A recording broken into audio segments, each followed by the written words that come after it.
Much more is radio host and Democratic strategist Robert Patillo and founder of PatriotAcademy.com, Rick Green. Gentlemen, as always, a pleasure. I want to get to the border, but I obviously have to ask you about the story everyone is talking about.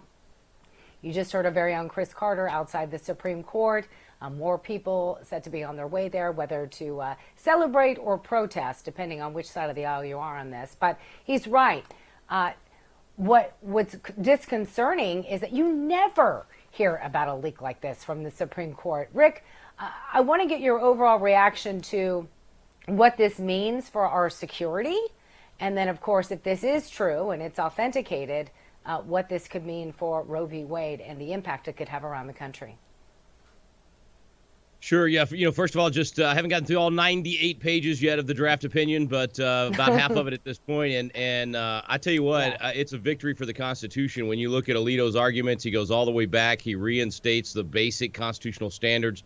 And he just returns it to the state. So for folks that are freaking out and saying no one will be able to get an abortion anywhere in America, those that are pro-abortion, that's not true. You're probably going to still be able to get an abortion in at least half the states, if not.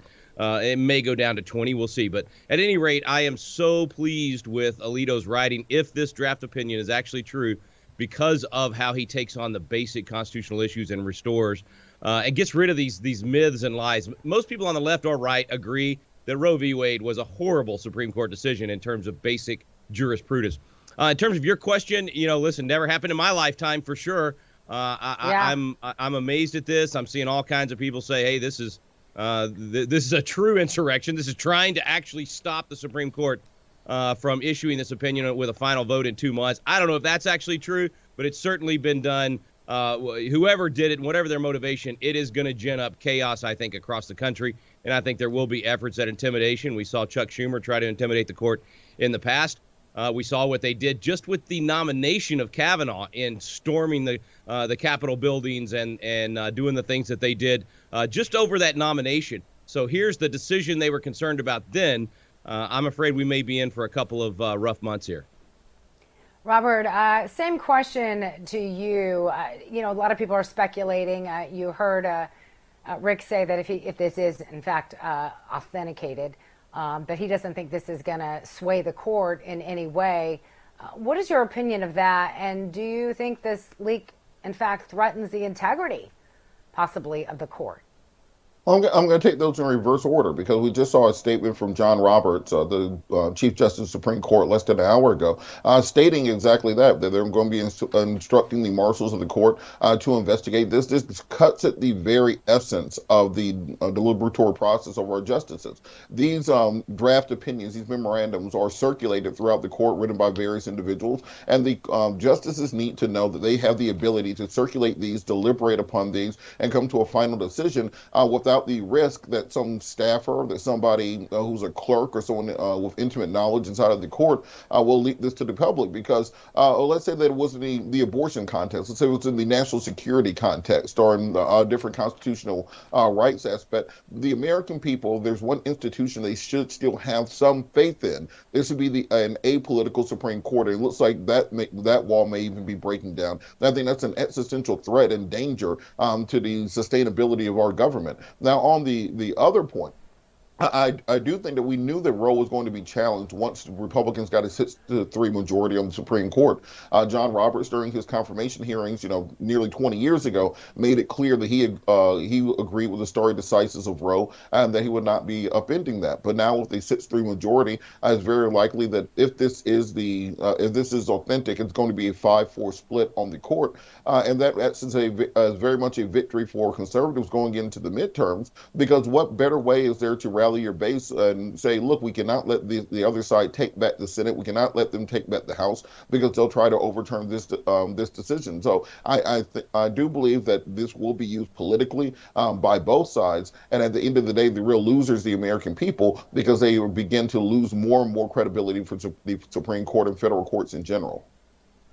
And I would love for our viewers that are watching right now to weigh in. You both give us a lot of food for thought, a lot of things to think about, talking about the political ramifications, the security ramifications, a myriad of topics in regards to this story. So if you'd like to weigh in, you can do so by finding me at RealMirandaCon, hashtag share your voice. Now I want to switch gears back a little bit, talk about this declaring the border an invasion. As I mentioned, this is something that some people are already pledging to do if elected. Others have yet to actually do that. Rick, I want to start with you because obviously we were talking about the governor of your state. Why hasn't he done so, and will this really make a difference? Well, for folks at home, this is found in the Constitution in a couple of places. Article 4, Section 4 gives this responsibility to the federal government to repel an invasion and to protect our borders. When they fail in that, there's a safety net, and it's found in Article 1, Section 10. It gives the states the right to repel an invasion if it's in imminent danger and it's happening immediately, which of course is what's happening right now, especially if we're up to 200,000 a month. Where last year 600,000 gotaways. We don't even know where these people are, who they are. So it's a real dangerous situation. The states absolutely have the constitutional right to do this. Why they haven't done it up to this point, I think, is they're trying to play chess and they're afraid to take this bold step. No state has done it. Arizona's, as you said, is poised to do it. Greg Abbott has said he would do it. Both of his major opponents in the Republican primary said they would do it. In fact, they pointed out these clauses in the Constitution over and over and over again. I hope that Greg Abbott is finally going to be forced to do this. He's had a lot of press conferences. He's gone down there and brought a lot of attention. This is the place where he can actually make a decision that will benefit the whole country. Robert, I'm going to have you weigh in on that. We're coming up against a commercial break, and I also want to talk about, advocates for an open border often make the argument that, closed borders stem from racism or xenophobia. But a new poll just published finding that 65% of Hispanic voters actually support a temporary closure of the border. We're going to get our bipartisan panel to weigh in on that story when we return. We'll